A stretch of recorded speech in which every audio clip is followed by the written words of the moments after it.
Hello. Today I thought I would do it differently and I would just do it with my makeup done already.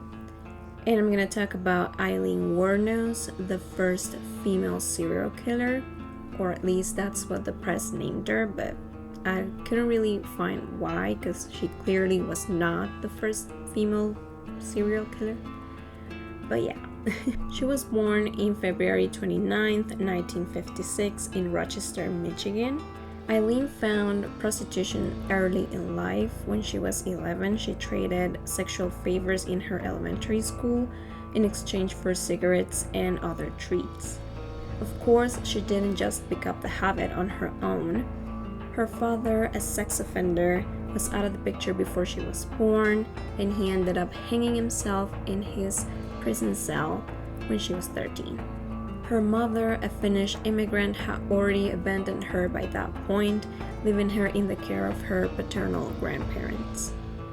Less than a year after her father committed suicide, her grandmother died of liver failure. Meanwhile, her grandfather had been, according to her, beating and raping her for several years. When Aileen was 15, she dropped out of school because her grandfather's friend got her pregnant, and she went to have the baby at a home for unwed mothers.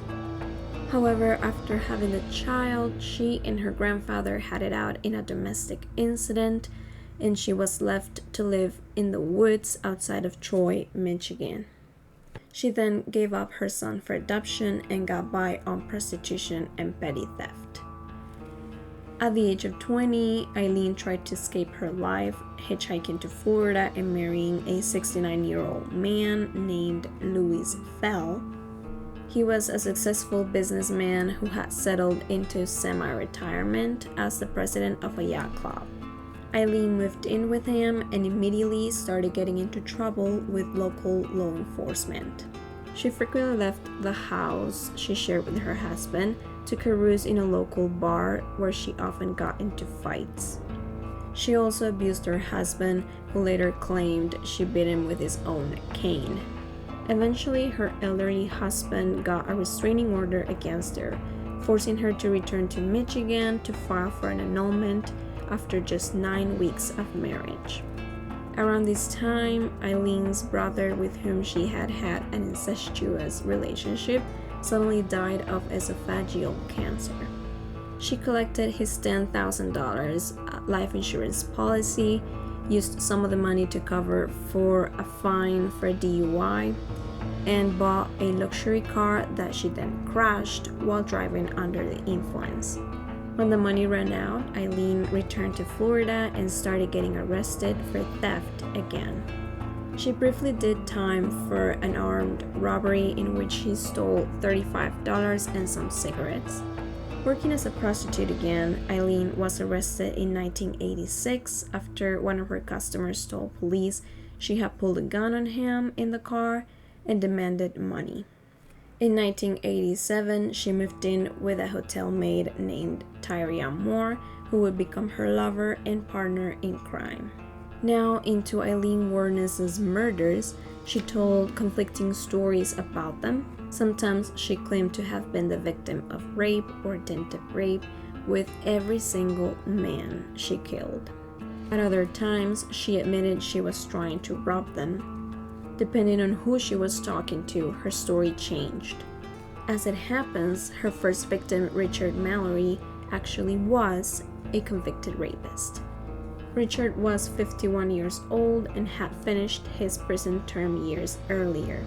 When he met Aileen in November of 1989, he was running an electronics store in Clearwater. Aileen shot him several times and dumped him in the woods before ditching his car.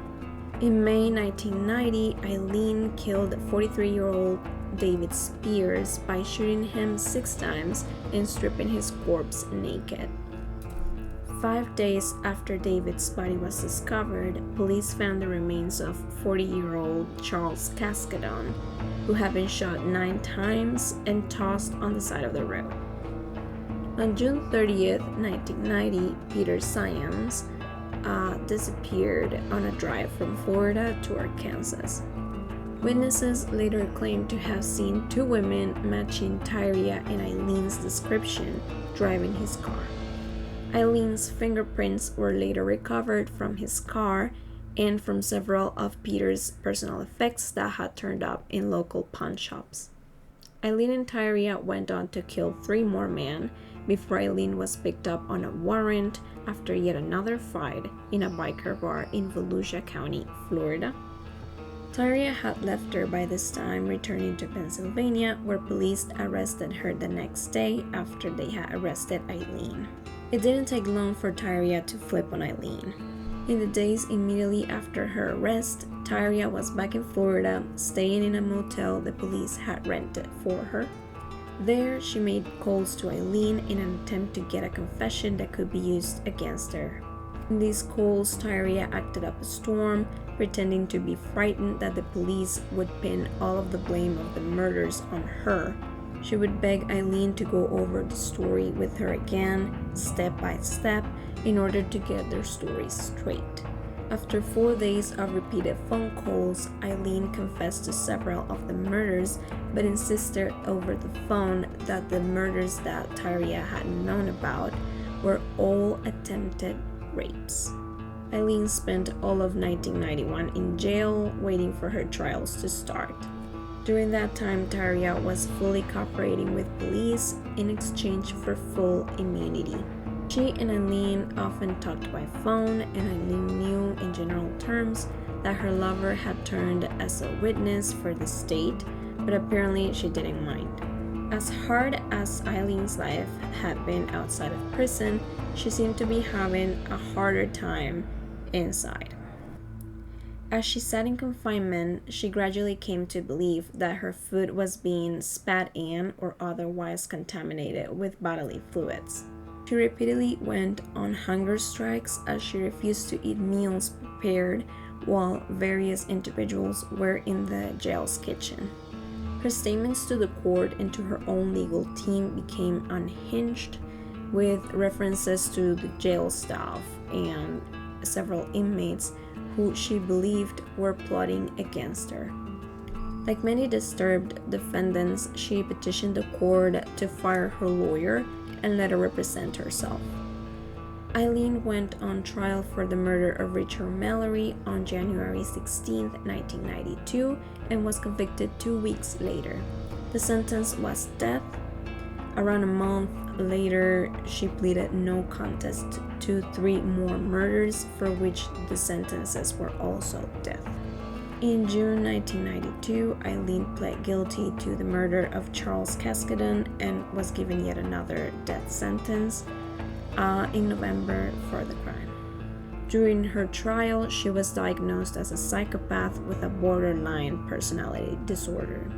In 2001, she directly petitioned the court to ask for her sentence to be hurried along. Seeing abusive and inhumane living conditions, Aileen also claimed that her body was being attacked by a sonic weapon of some kind.